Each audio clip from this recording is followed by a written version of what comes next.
North Yorkshire, the largest county in England and Wales. From seaside resorts like Scarborough to the historic city of York. It just offers you everything that policing could offer you. You work the cities, you work the rural areas. 6,000 miles of some of Britain's most scenic and most unforgiving roads.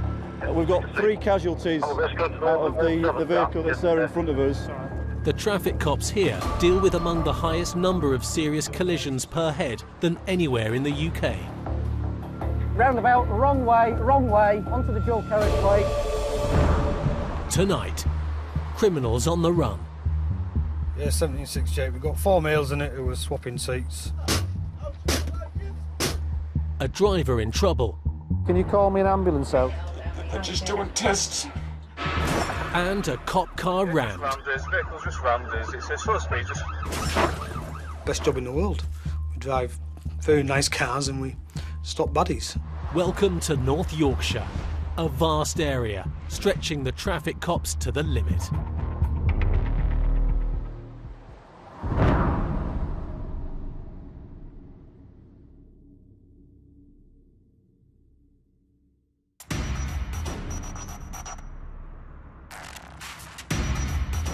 "5,000 crimes are reported in North Yorkshire every month. Many involve criminals using the county's roads as an escape route. With 3,200 square miles to police, the traffic cops here face a constant battle to catch up with crooks on the move. Whatever happens in the middle of London, it happens in North Yorkshire. It may not happen to the same magnitude, it may not happen to the same frequency, but it happens. Policing is policing because you're dealing with people. It's midday. Yes, received. Just repeat. Foxtrot Papa 55. Tadcaster Traffic Constable Martin Smith is 5 hours into his shift when a call comes in about a stolen car. They've got a trigger hit on a stolen motor vehicle coming south from Boroughbridge. The car's hit an automatic number plate recognition camera on the A1, and Martin is about 20 miles from the last sighting. It's Foxtrot Papa 55 is what we're looking for, a grey Astra. Across the UK, a car is stolen on average every 7 minutes.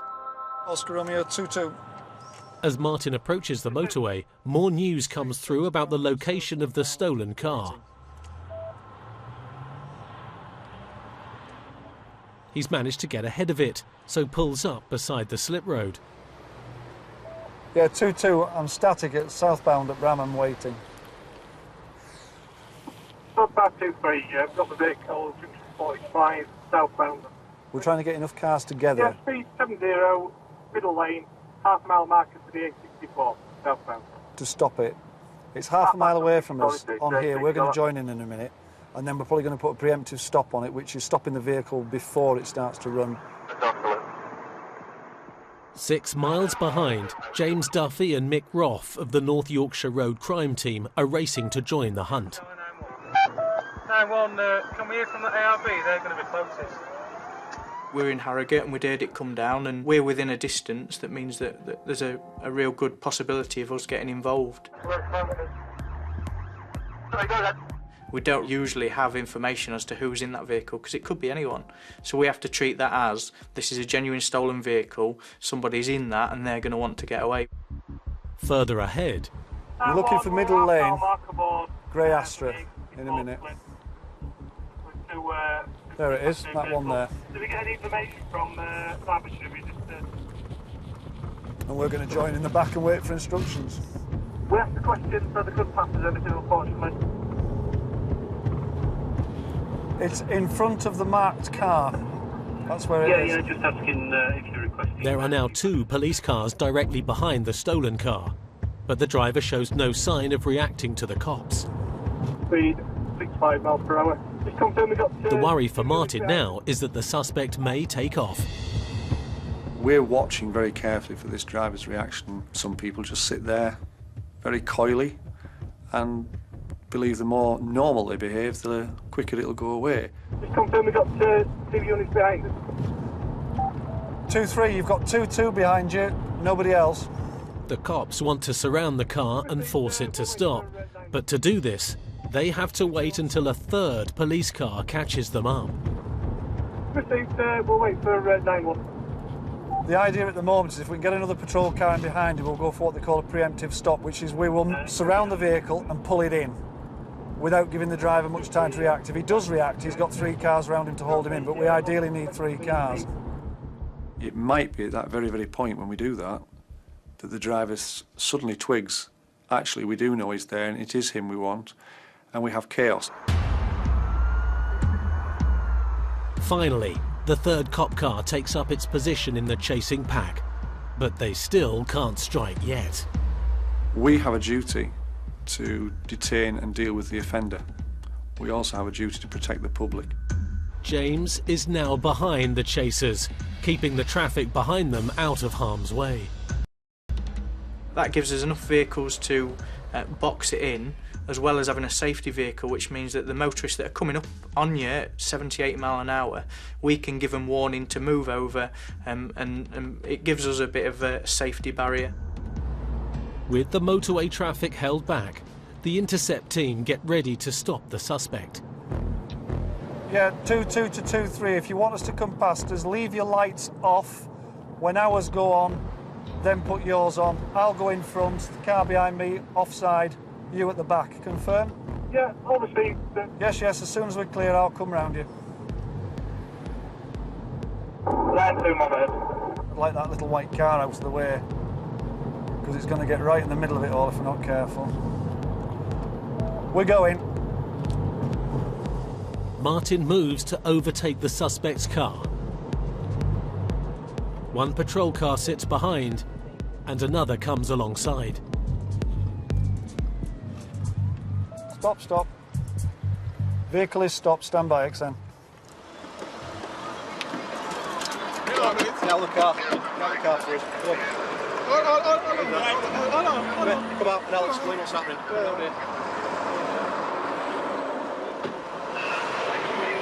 Alright, clean face that.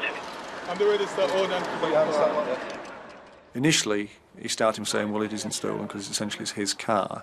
Maybe he thought it was all a big mistake. The front one's the only one we can get him into. One of these two. Different people have different reactions, and the reaction isn't quite right for a completely innocent person. He's a little bit too resigned to it. Well, all we've been told at the moment is that the car's been reported stolen, all right, and you're in that vehicle. That's why you're arrested on suspicion of theft of it. To sort out the rest in due course, all right.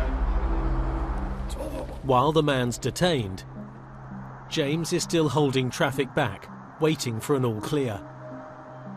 Yeah, all cars are off the road, they're on the hard shoulder, you can let it run, and then just come down to us. As the roadblock's released and the motorway reopens, the suspect and his car are taken to York Police Station to confirm if it is indeed stolen.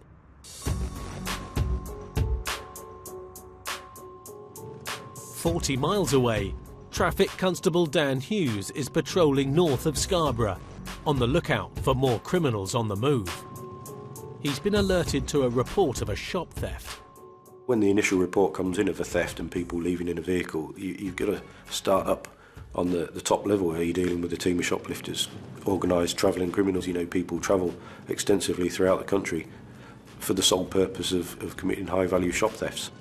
More news comes in about what's been stolen. Somebody's run into the chocolate fall shop on Foreshore Road, pinched wine glasses full of fudge that you need to eat with a spoon, run out again, jumped into the vehicle. The vehicle is a Whitehall Transit. It's a minor theft of fudge from a shop on Scarborough seafront. You start up thinking about things top level and sometimes end up coming down to the simpler, more amusing things. Theft's a theft, isn't it? You know, it's not a quad bike in the back, but... Yeah. In 2013, there were nearly 4,000 reports of shop theft across North Yorkshire. If Dan responds quickly, he could cut this thief off before he leaves the area. Checks on the computer showed it to possibly be from the Middlesbrough area. Really, I was ideally placed to cut across country and take up a position to try and intercept the vehicle should it be heading home. There it is. Literally within a couple of minutes, the van passed me in the opposite direction. Dan now urgently needs information about the suspect.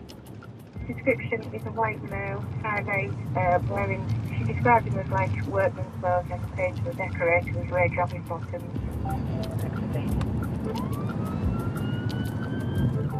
4-3 just got that vehicle stopped now on the last bus stop lay-by before the main roundabout Ormsby.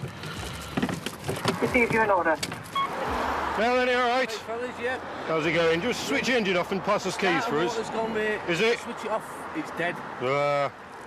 Where are you from? Middlesbrough. Right, whose vehicle is it, please? Mine. Right, what's your name? Stephen Coates. Right. Have you been to Scarborough? No, not today. Are you sure? Positive, mate, yeah. Yeah, right. I know that vehicle's been in Scarborough. The registration's been passed to me from witnesses that have seen it leaving the scene of this theft. And if you know the facts and straight away they're telling you porkies, then you know you need to do a bit of digging. Where are you heading to now? Middlesbrough. Where have you come? Where have you been just now? Upton Rugby. All right. And out here working. It's over that way, isn't it? Not Rugby. Over that way. Somewhere.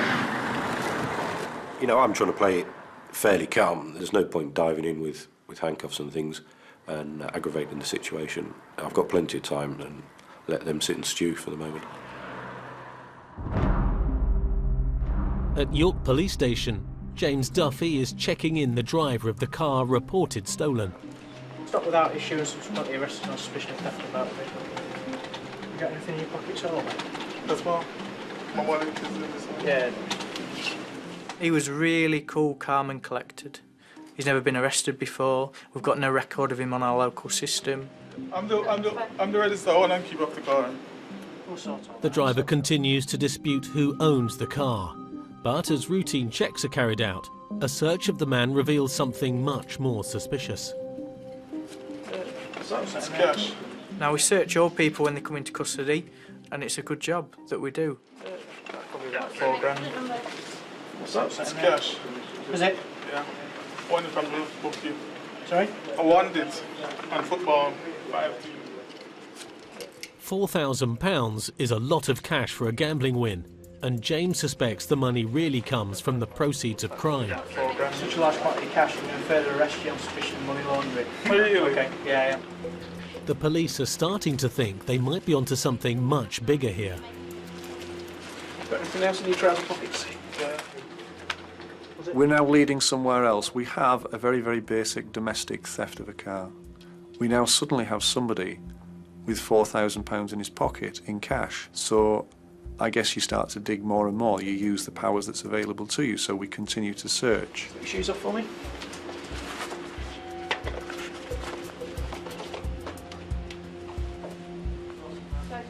Start that again from the beginning. The cops then make another discovery.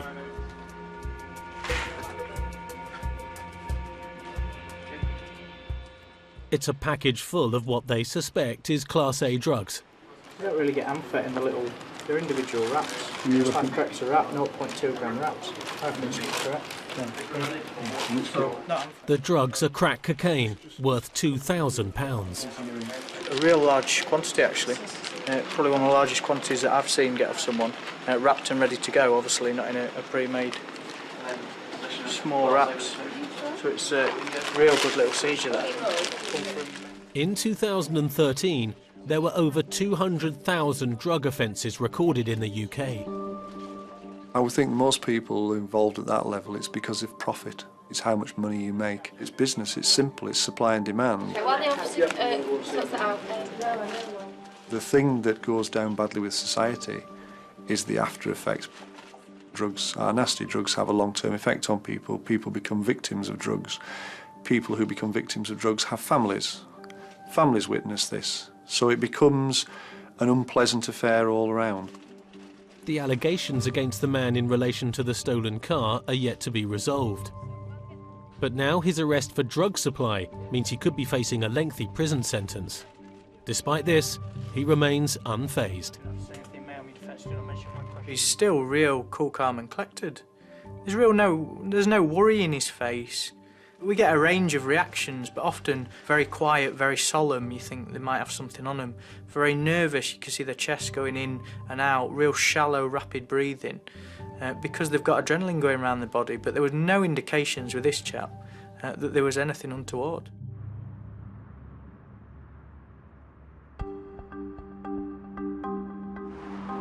50 miles away, on the A171 near Whitby, Dan Hughes has caught up with a van linked to a theft from a shop on Scarborough seafront. Yeah, I've got two passengers. One's got grey and the paint splattered. The man and the van fit the reported description. So I had to sort of front them up, really. Either all of you come in or one of you mans up and tells me what you've done. Right. Which one of you's pinched these things at Scarborough then? Or are you all three getting locked up? No, I did, yeah. This chocolate fudge mousse stuff in the wine glasses. It's you, is it? Yeah. All right, buddy. At this time, you're under arrest on suspicion of theft. Where's the bits now? Troughed them and binned them, have you? Yeah. Was it worth it? No. Faced with dropping his workmates in it, the fudge thief has come clean. It's wrong, innit? It's not even funny. It's proper stupid. Fudge? Do you know what I mean? Look, it was ridiculous. I jumped in the van and she's gone, what are you doing, you idiot? I was like, don't know, just go. Scoffed it and threw out the window. If you want to jump in front seat of the car for us, and I'll do some paperwork with you. Attitude, you know, plays a big key role in the people we deal with, and he realises the error of his ways.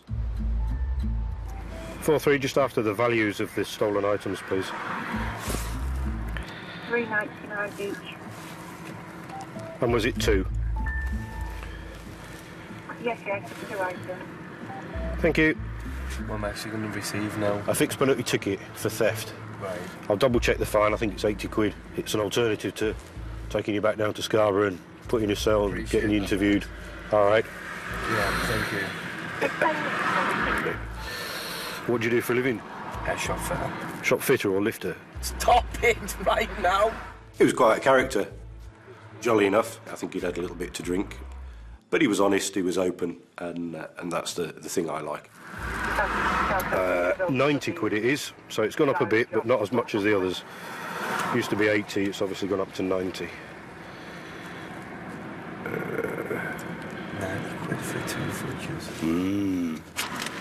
It certainly isn't the crime of the century. It certainly isn't, but it's a crime nevertheless, and you know that's somebody's little business, isn't it? And it's a family-owned business, and you know they put money into it, don't they? And I'm a myself. Somebody being silly coming and swiping things from them. I don't need to tell you how stupid you've been, do I? At the end of the day, you've been honest with me.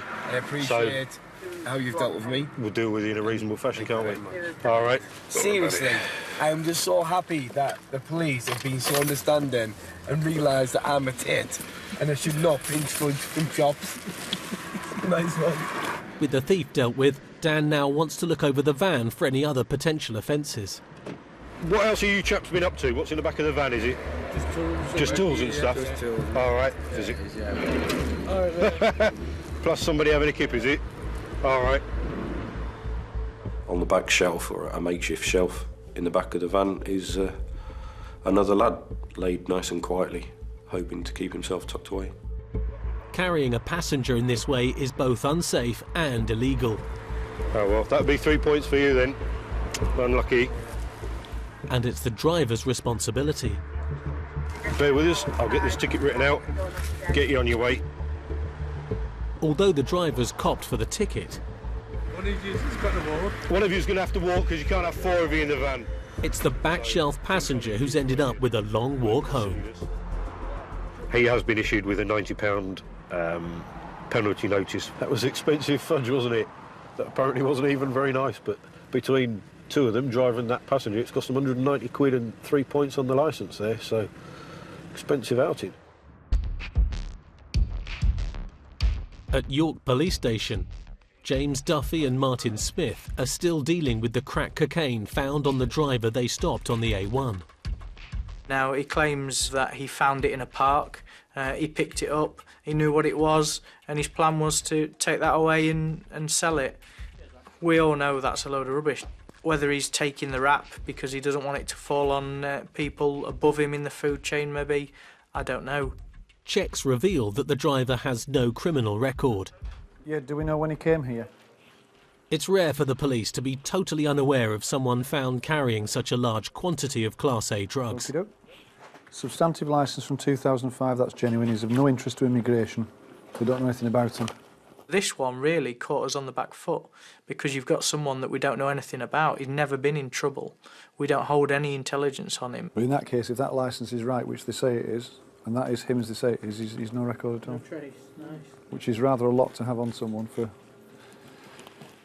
Rookie, no, very, very lucky or very clever. Newbie. Not anymore. The hope now is that their investigation will lead to others. Because it's someone that's perhaps gone under the radar a bit. There's no attention being put into him, but he's obviously, due to the fact that he's not very well known, he's managing to move around large quantities of gear, large quantities of cash. West Yorkshire. With the man arrested, the cops can now search his home address. Our priority at the moment is going to be securing the house. There might be further drugs, further cash, further evidence relating to the offence. Basically, we can delay his right to have somebody informed if we believe there's going to be a loss of evidence. We can get some officers around there and do the search and hopefully secure some more gear, cash, evidence, whatever it may be. There will be a hierarchy. You'll have the person at the top that imports the gear. That will then get split up to lower dealers. Then there's a whole range of different levels before you get down to your street level dealing. What started as an unproven report of a stolen car has uncovered a much more serious offence.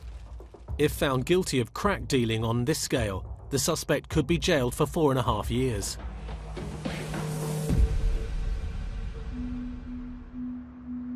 For North Yorkshire's traffic cops, keeping people safe is not always about locking up drug dealers.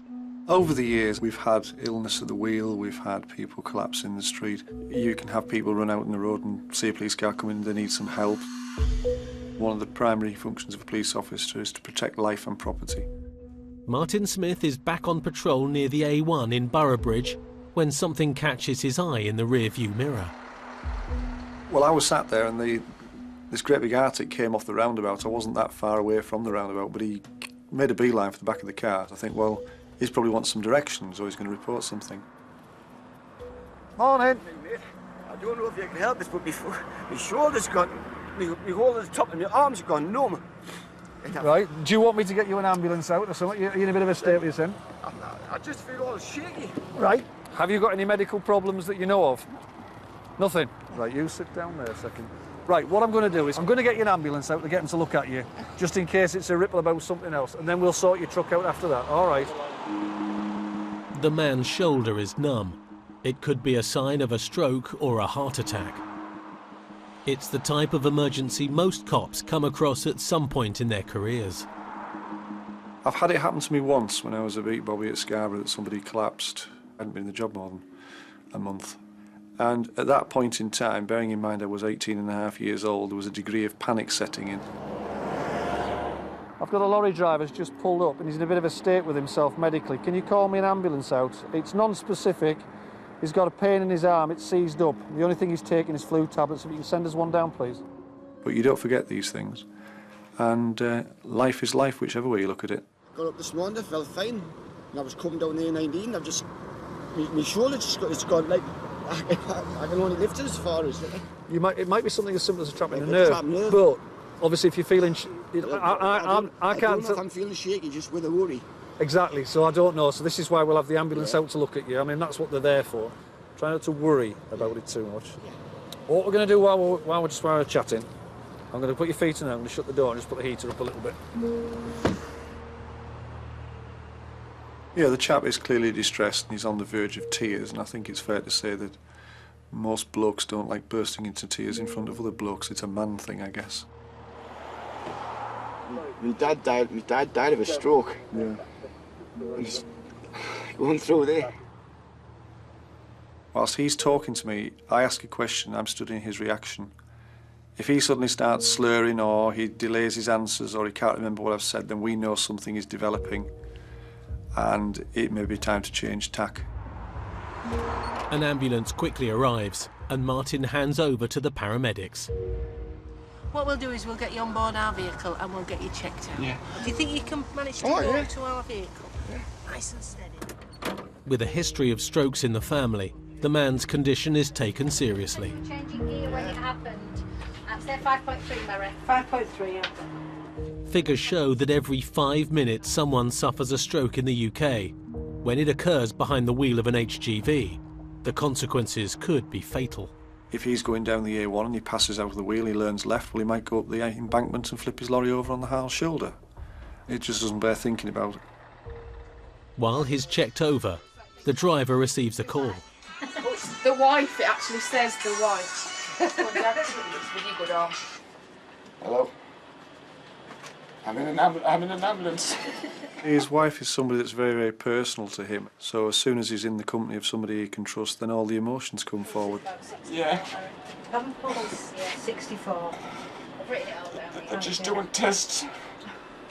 What you're seeing now is what he really feels like. I pulled into the police car and the police phoned the ambulance. It's better than none at all. I'll let you know what's happening. Right on. Try. I think as you get older, you start to understand what this life thing is. I don't think people understand until they get older what it means. So let's just take you down to Harrogate, get the pain sorted out. You know. The tests have not shown up anything worrying, but as a precaution, Davey is taken to hospital. I think most people, if they thought they were going to have a stroke or they were convinced they were having a heart attack, and it's never happened before, you can't blame them for panicking. He was just frightened, did not know what was happening. He got to the point where he needed some help, and I'm glad he found it. Policing North Yorkshire's roads is a 24-hour operation. At night time, the traffic cops are on the hunt for crooks who use darkness to cover their tracks. We stop a lot of vehicles on the night. We get people that bring drugs, we get burglars, and we get other sort of thieves and people up to no good. You never quite know what it's going to be. It's 3 a.m, the middle of the night. James Duffy is keeping an eye on a crime hotspot. We're in Asken, which is just north of Doncaster, but it's really close to our border. That whole stretch there, we get a lot of traffic of people coming up and committing plant thefts, theft of metal, theft of wiring, all sorts of crimes like that, and it's a real hotspot for us. It's not long before James spots a van he thinks is worth stopping, and he sets off in pursuit. We're trying to catch up with a vehicle that we'd seen approach the lights in Asken, suddenly do a U-turn and disappear back off, which is real suspect behaviour. It was a male white wearing a dark green coloured jumper. It's not particularly racing along, but it is driving in excess of the speed limit. Fellas, it's Ardwick Street. Having attracted James's attention, the van's registration is run through the police database. It was on a Citroen Berlingo van in white. That's the thing, is there any description of the officers that you can pass of that? It comes back to a BMW in black, so we have to give it a stop, and that's what we do. Light it up, and we soon see the reaction from him. Come out of Village Street. As soon as James puts his blue lights on, the driver makes a run for it. There's no attempt for him to pull over, and you can see he goes straight into overtakes. It's early in the morning, it's not great conditions. What we need to do is start to get vehicles to the area.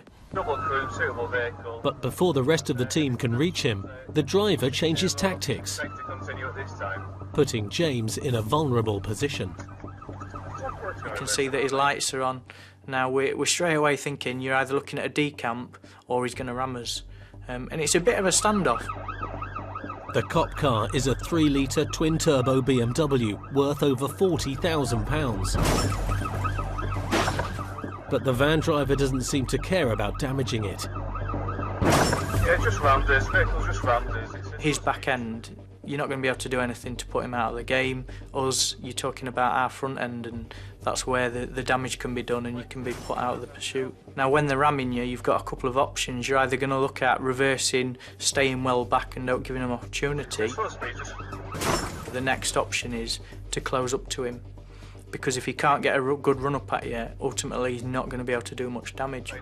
If ramming a cop car isn't enough, the van driver now poses an even bigger threat.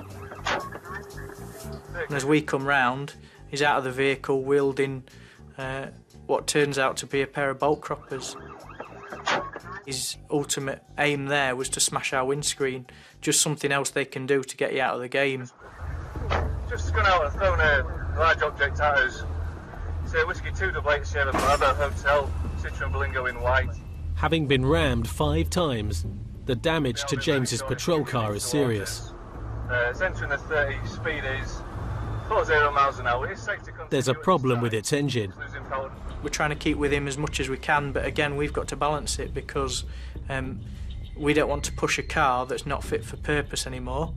If we're to lose control, we could end up in a collision, and we don't want to put the public at risk, so sometimes you have to call it. So we are dropping off, unfortunately, losing power from our car. We've been rammed. Speed at 4 miles an hour, 40 miles an hour. Safety continue. It's a temporary loss at this time.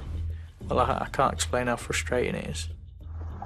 XS91, go ahead. It's a total loss on Doncaster Lane B1220. It goes that way sometimes. Sometimes you can have a clean hit on him and you can bring that pursuit to an early conclusion. James suspects the van driver's late-night outing wasn't just about damaging cop cars. I'm thinking he's probably looking at going into compounds, so you're looking at theft of cable, commercial burglaries, anything like that. But unfortunately, without stopping him, we're not able to make those investigations.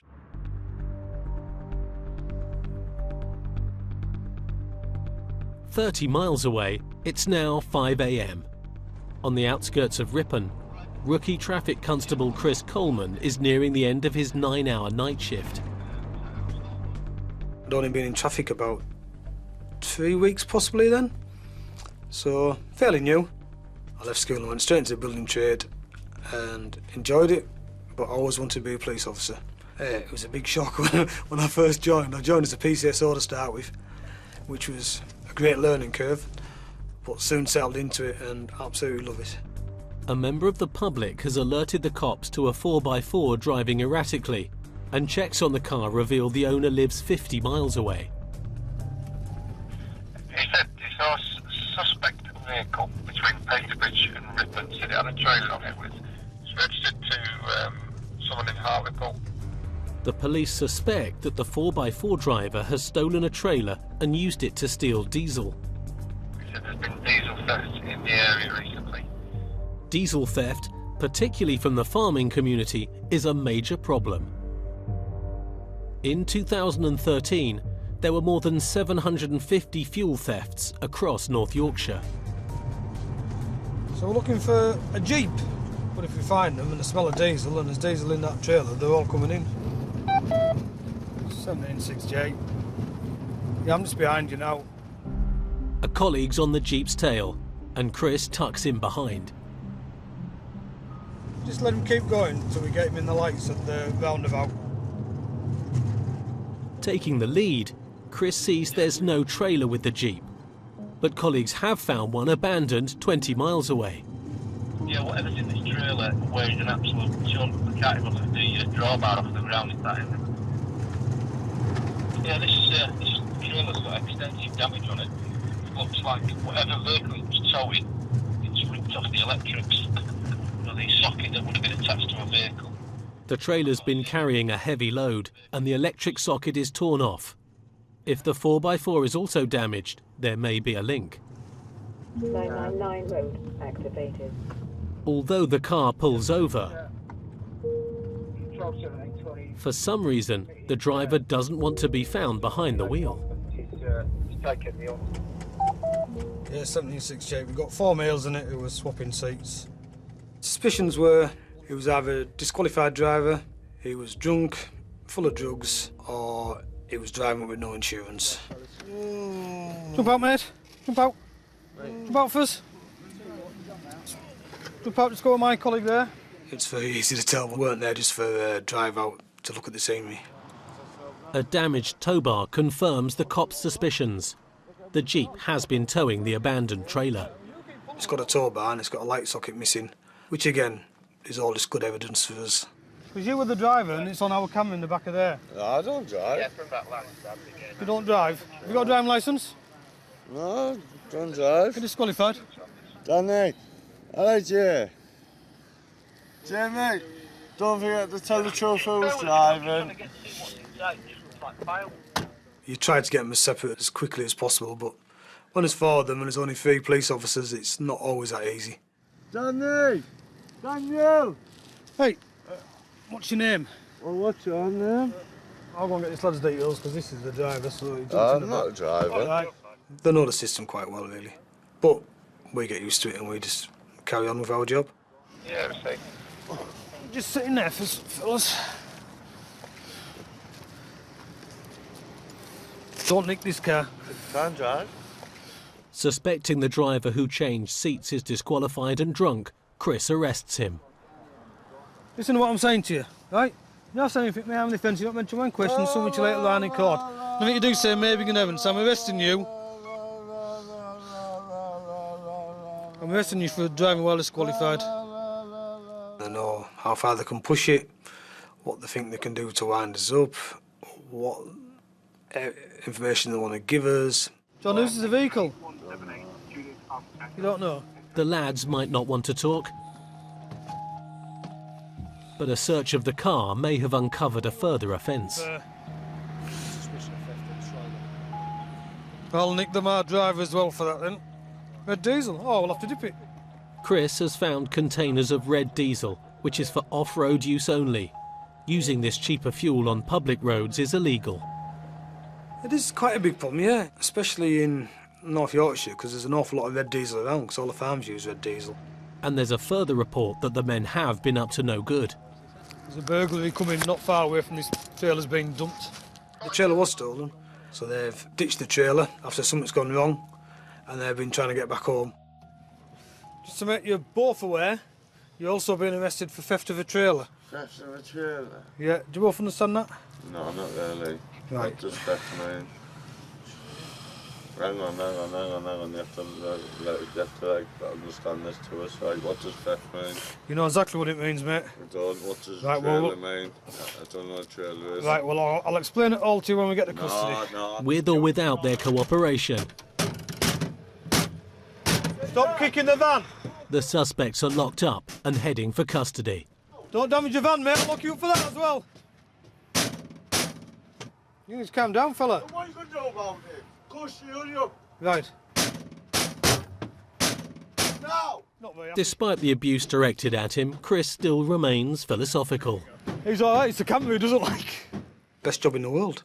We drive very nice cars and we stop baddies. Nothing worse, nothing better than that, really. North Yorkshire is a popular tourist destination, attracting millions of visitors every year. But even in a seaside resort like Scarborough, the cops still face their fair share of crime. For Traffic Constable Mark Ganella, it's home. It's a beautiful area. I moved up here 13 years ago. Scarborough is a holiday location. People coming up to have a good day out at the Scarborough seaside, to sit on the donkeys, to play on the sand. And I couldn't ask for a better area to work. But we still have crime. We still have violence. Yeah, stand by. It's 9 a.m. and some worrying news comes through. I don't know if you're able to assist with a bag snatch, but just do some... A spate of violent bag snatches has been reported in the last 24 hours. It's a worry, isn't it? Scarborough's not a place for that. And yet in 24 hours you've had 4, 5, 6 bag snatches. You've got, you know, violence as such being used towards people. It's something you don't want. And now reports of another attack are coming in. Yeah, white male is 25 to 30, black hooded jumper, made off on the walkway at Morrison's. While Mark usually deals with traffic incidents, the local police are pulling in all resources. To us at that point, it's got to be a manhunt. There's a gentleman out committing all these crimes and we've got to find him. 7 officers are now searching Scarborough and the surrounding area, with only eyewitness sightings to go on. Are you all right? You haven't seen a lad 25 to 30 years old running through your car park, have you? It's already 10 minutes since the police received their last sighting of the suspect, but so far he's slipped the net. They're now speaking to the witness and he's not come down this way. He's done the bag snatch.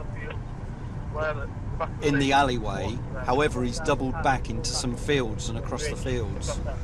You've got that time scale, haven't you? Every minute that goes past, they're either getting further away, they're changing what they're wearing. You've got to be as quick as you can and responsive as you can. He's been chased by one of the witnesses.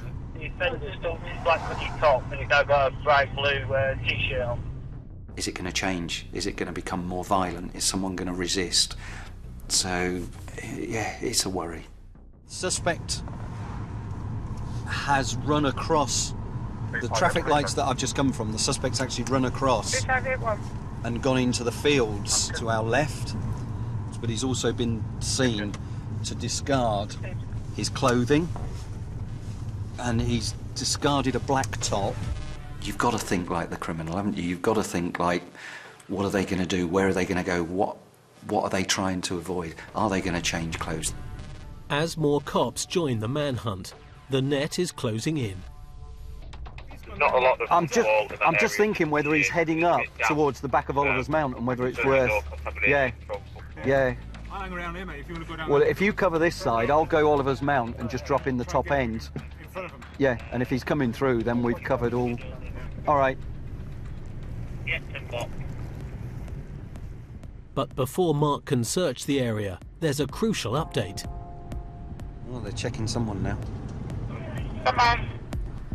Plainclothes colleagues, less than half a mile away, have a man matching the description in their sights. Do we think this lad is the one responsible for the robbery? The blue t-shirt's got to be a giveaway. As Mark arrives, the plainclothes officers have the suspect under arrest. Yep, and they've got him. 10-4, do you still want me to... They're confident he's the man they've been looking for. He's absolutely freezing. He's been running, that's why he's got a red face, hasn't he? Excellent. Brilliant. Well done. The unmarked officer's vehicle and officers came up the road and saw the gent just walking straight down this grassed area in front of me. He was approached. He made no denial at all.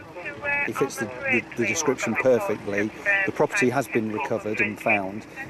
He was arrested for robbery and as they say, he put his hands straight out. With the manhunt over, the investigation into the suspect's crimes begins. Earlier on today, there was a report of a robbery taking place of a lady near to the Morrison store. At the moment, we're going purely on description and location. We've given a good description. When you bear in mind the weather conditions today, that it's cold, there's not many people walking around just wearing a blue t-shirt and the jogging bottoms. Have you been arrested before, Joe? There's been no denials whatsoever. He's just accepted that he's been arrested and come here. He's quite calm and collective, really, for someone that's just been arrested for a serious offence.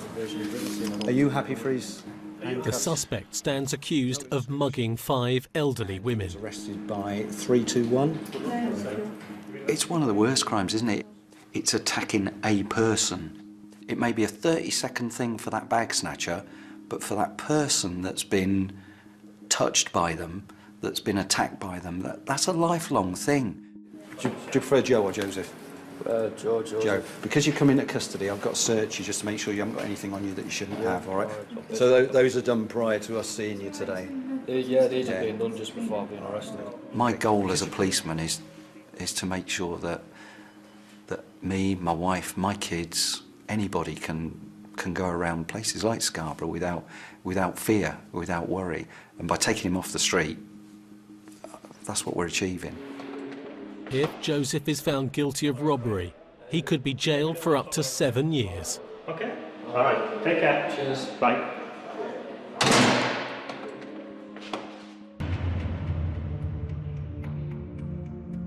On the outskirts of Scarborough, there's been another violent attack. This time, a thief has attempted to steal a van on a local industrial estate. At Scarborough's traffic base, Dan Hughes is responding to the call. The offenders have made off in a silver vehicle of some description to literally just that.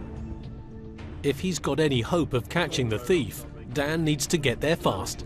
999 mode activated. White male, heavily tattooed, with quite thin build, late 20s, early 30s. Criminals can be quite determined. If they've come out with the intention of stealing something that day, then they might just go elsewhere and chance their arm at stealing something else. As Dan arrives, the thief is nowhere to be seen, but the van he tried to steal is still in the yard. As the thief attempted to drive off, a local contractor jumped in to stop him. I just went for car door because I knew it wasn't any of our lads, so I knew it was getting pinched. So I opened the door and he barged out at me. Lucky to catch them in it and not let them not get away, because they could have run him down and driven off, couldn't they?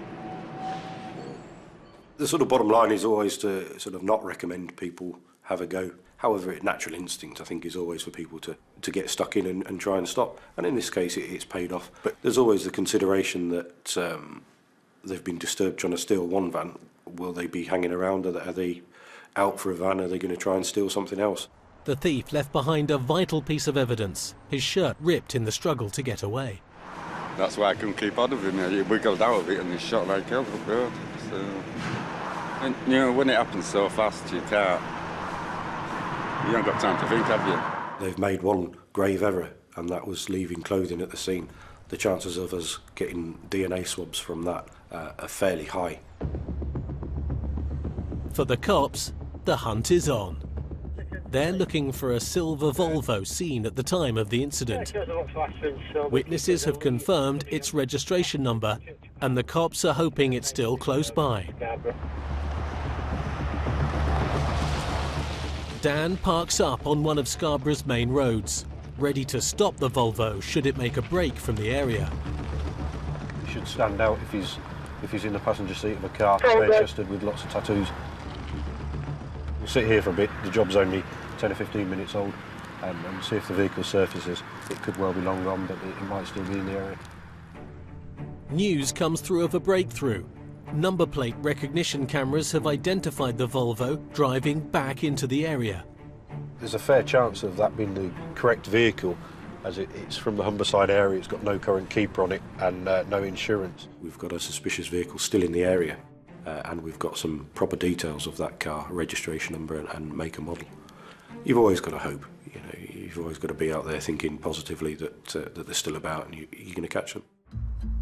With the cops closing in on the silver Volvo in Scarborough.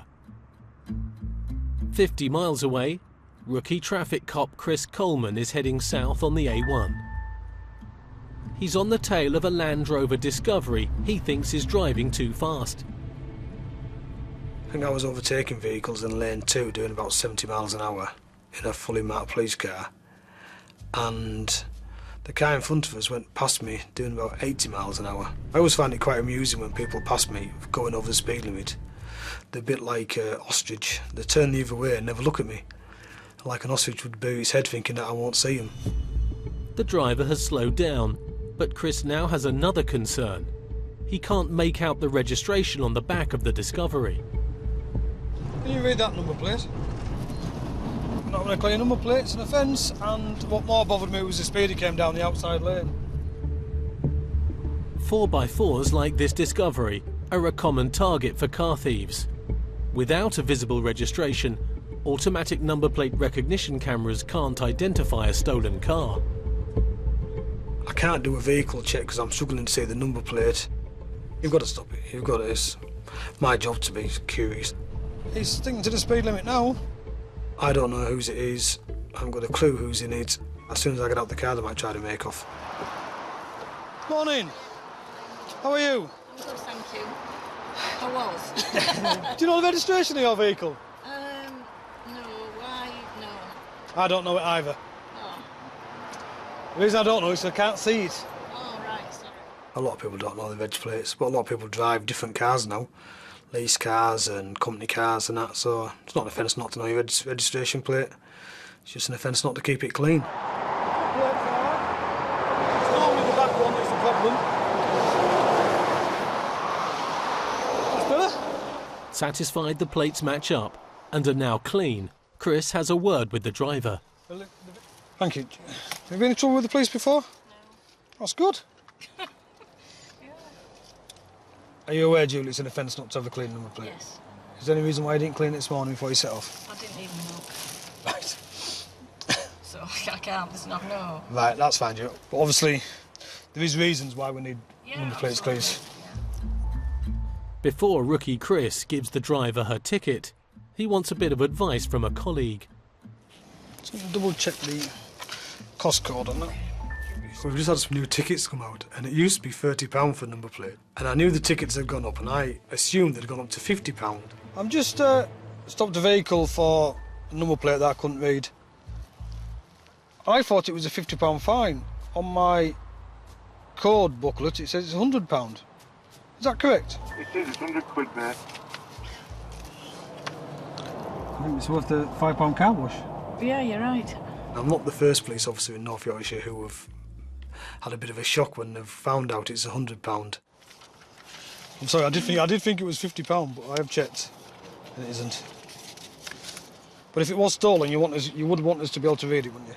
Yes. No, it's fine. It's my fault. But Julie, look on the bright side. I didn't do you for the speeding, which you were doing in the outside lane about 90 miles an hour when I first saw you. Really? Because I was sat Exercising his powers of discretion, Chris offers the woman words of advice about her speed. I know you saw me because you braked quite heavily and came back in. I have to say, I don't think you see enough of you lot on the roads. But today you're wishing you hadn't seen me, are you? Yeah, I know what you mean. 1 minute we're the worst people in the world when we're doing people for speeding. Everybody hates us. But then when there's somebody in front of them in lane 2 and don't pull over, they want the police there to go and deal with it. So we can't win. That's not because we're not here. It's just because of numbers and we have to go to where the jobs are. So, you know. Unfortunately, I don't make the rules. I only enforce them. So it's £100, Julia. No, never mind. Thank you anyway. I appreciate it. I didn't realise it was that. Right, I'll just get the tax details. Okay. I just think £100 for that and £100 for speeding, I don't really think there's any comparison, but if he's saying I was speeding earlier, it's fair cop, isn't it? So I can't complain. Yeah, it was a bit hard, isn't it, really? How do you back down? You made the decision that she's committed the offence, but I'll tell you what, she won't do it again. It's a shame that you can't give nasty people big fines and nice people little fines. You'll do sometimes think, ooh, that's not very nice.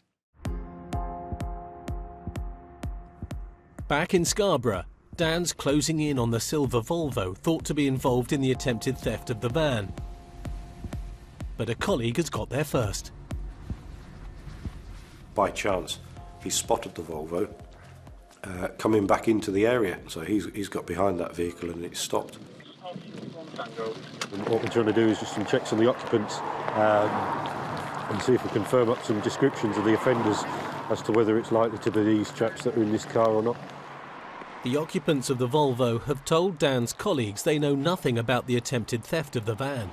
The driver is saying that he stayed at girlfriend's house in Hull last night, left first he's driven out today, he's leaving Hull about an hour ago. These chaps are denying that they've ever been to Scarborough and they've not been into that area, and already they've started to lie to us. We know that car's been down on the industrial estate because somebody's taken the registration number of it. If one of the men has tattoos, it could be enough to link them to the scene of the crime. Whether he's got a load of tattoos, that was all. He has got tattoos, I've asked him. Has he got loads of tats, or...? Tiny tattoo on the shoulder here, and he's got one on his back, that's what he showed me. Right. So that's what he showed me on that. We've got some descriptions of them, we've started, gathering the facts. So now it's cuffs on time. Well, matey boy in the Volvo's on his phone, so... Yeah, the other one's on his phone as well. They'd be better off. Lock them up now and then take the phones off. Yeah. Lee, at this time you're under arrest on suspicion of attempt theft of a motor vehicle, OK? You don't have to say anything, but it may harm your defence if you don't mention when questioned something which you later rely on in court. Anything you do say may be given in evidence. There's nothing greater than opening the door on somebody and locking them up when they think they're getting away with it. With enough evidence to bring the two men into custody, more detailed investigations begin. He was cuffed compliantly at the scene just to keep him secure while we wait for a van.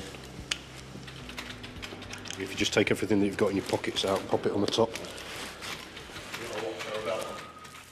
We've got a description of the offender and particularly tattoos were mentioned, so they're going to be what it hinges on, really.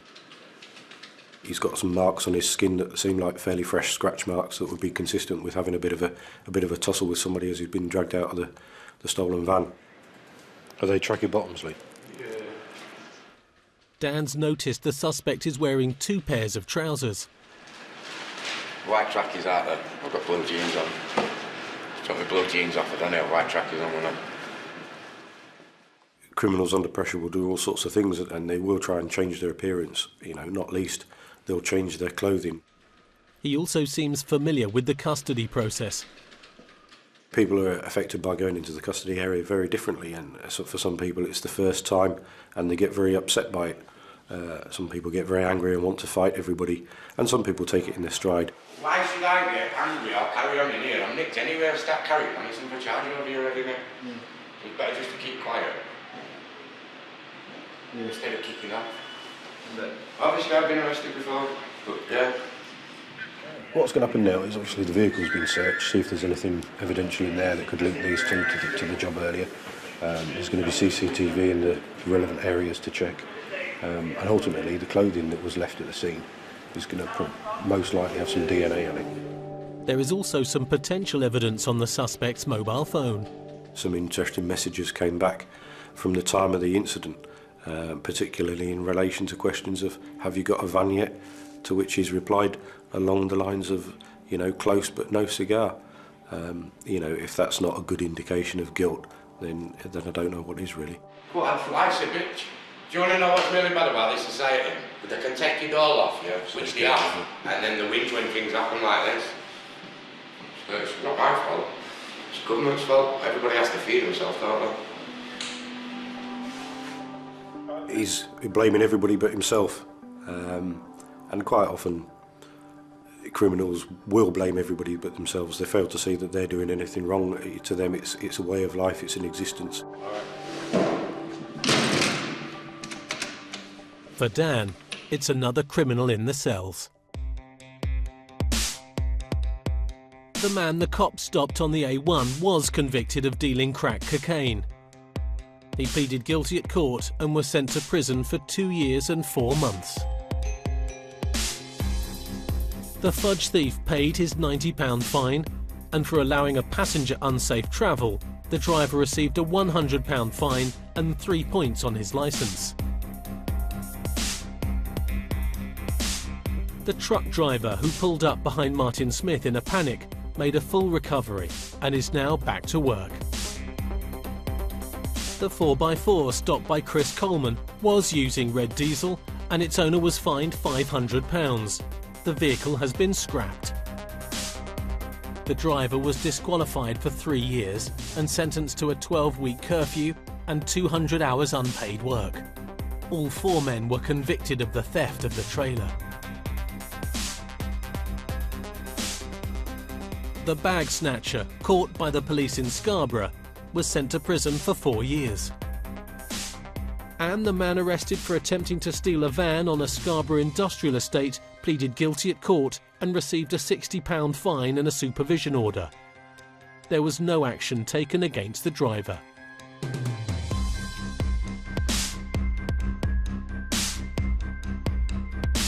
Have I got a bit more news for you? After the news, actor Michael Sheen's in the hot seat tonight at 10:40. Mock the Week's got something to celebrate 10 years of barefaced satire on BBC 2 now. Or head over to BBC 3 for tonight's EastEnders catch-up. Sharon's just about had enough.